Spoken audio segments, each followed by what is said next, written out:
साथियों, सद्भाव चैनल में आप सभी का बहुत-बहुत स्वागत और अभिनंदन है। और आज हमारे सौभाग्य है कि एक प्रभु के सेवक विजय जी जो वाराणसी के रहने वाले हैं, हमारे साथ हैं और हम जानना चाहेंगे पास्टर साहब की आपकी ज़िंदगी की शुरुआत या प्रभु में ज़िंदगी की शुरुआत कैसे हुई? सर्वप्रथम मैं इस चैनल का बहुत-बहुत धन्यवाद देना चाहता हूँ। जी। फादर जी, आपको भी धन्यवाद देना चाहता हूँ कि आप मुझे इस योग समझा कि आपके स्टूडियो में आकर मैं अपनी उस गवाही को शेयर कर सकूँ। जी, जी।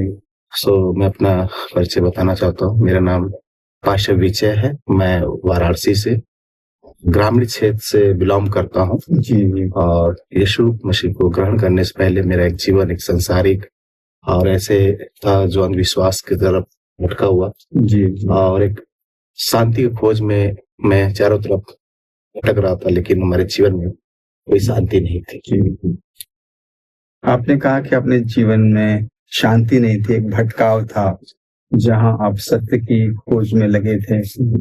तो ये सब जो परिवर्तन आपकी ज़िंदगी में कैसे आया? तो उसी खोज के दौरान मैं सर्वप्रथम मैं अपने वाराणसी के कैंटोनमेंट जो बिशप हाउस जो चर्च है, जी, जी। तो मैं उस चर्च के अंदर मैं खोज के चर्च के अंदर में घुसा और वहाँ पे प्रेयर हो रहा था। जी। और फादर प्रार्थना कर रहे थे और उनका एक संदेश मुझे टच कर गया जी। कि हमारा जो ईश्वर है संपूर्ण मनुष्य जाति के लिए है। जी। चाहे वो छोटी जाति हो चाहे बड़ी जाति हो, सभी से एक समान प्रेम करता है। जी, जी। मेरी सर्वप्रथम विश्वास वहां से शुरुआत हुई। जी, जी। कि प्रेम ही ज़िंदगी का जी, मकसद है कि ईश्वर बाइबल कहती है कि ईश्वर ने संसार से इतना प्रेम किया कि उसने अपने इकलौते बेटे को दे दिया। जी। मोहब्बत की। तो वो सबसे जो आपको आकर्षित किया प्रेम, प्रभु का वचन। प्रभु को वचन को पाने के बाद कितने साल हो गए, कैसी ज़िंदगी जी रहे हैं और कैसे अपनी जीविका चलाते हैं? उस समय तो मुझे वचन मुझे एकदम घर आने से मुझे बेचैन हो गया। जी, जी। मैं सोचने लगा कि एक तरफ मैं ऐसे को ईश्वर को मानता था जो सिर्फ अपनी सेवा में इस्तेमाल करते हैं, लेकिन ये ईश्वर एक अलग ईश्वर है जो सेवा कराने नहीं बल्कि सेवा करने के लिए आया।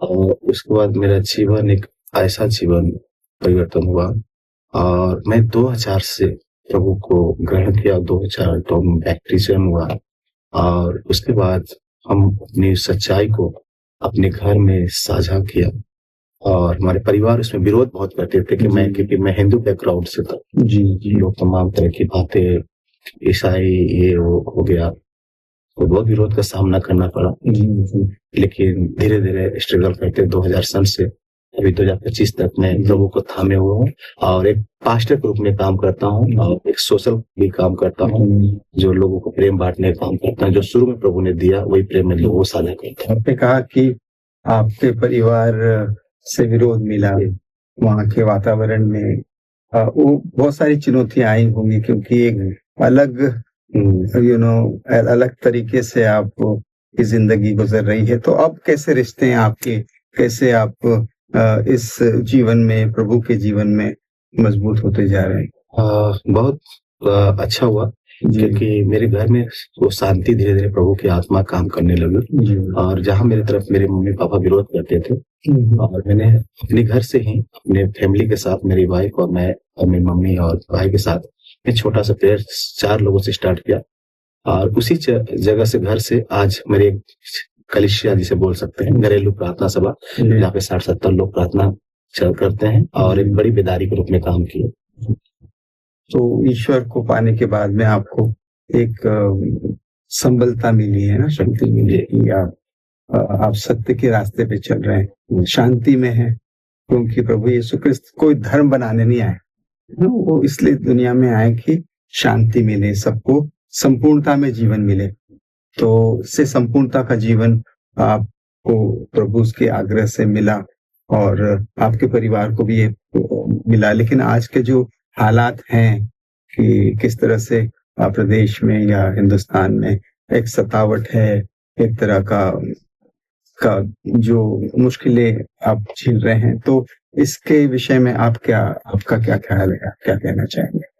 सताव रह के या कष्ट कहे, जी, मैं इस बात पर बहुत ही अपने आप को उस योग समझा हूँ कि प्रभु का वचन भी कहता है जी, जी, कि प्रभु की राह पे चलने वालों के लिए एक कांटों भरी राह पे चलना है। जी, जी, और जो मेरे से प्रेम करते हैं अपना क्रूस उठा ले और मेरे पीछे हो ले। इस वचन के साथ मैं चल रहा हूँ।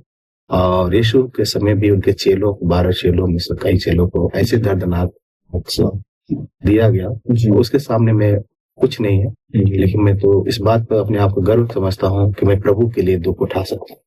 प्रभु के लिए दुख उठा सकता हूँ, ये बहुत बड़ी बात है। ये मैं समझता हूँ कि ये आपकी आध्यात्मिक धरोहर है जो आपके हृदय से निकल रही है। तो हम हमारे तमाम जो दर्शक हैं, सुन रहे हैं, आपको उनकी तरफ से बहुत बहुत मैं धन्यवाद देता हूँ और दुआ करता हूँ कि आप प्रभु में बने रहें, क्योंकि प्रभु कहता है कि मार्ग, सत्य और जीवन मैं हूँ।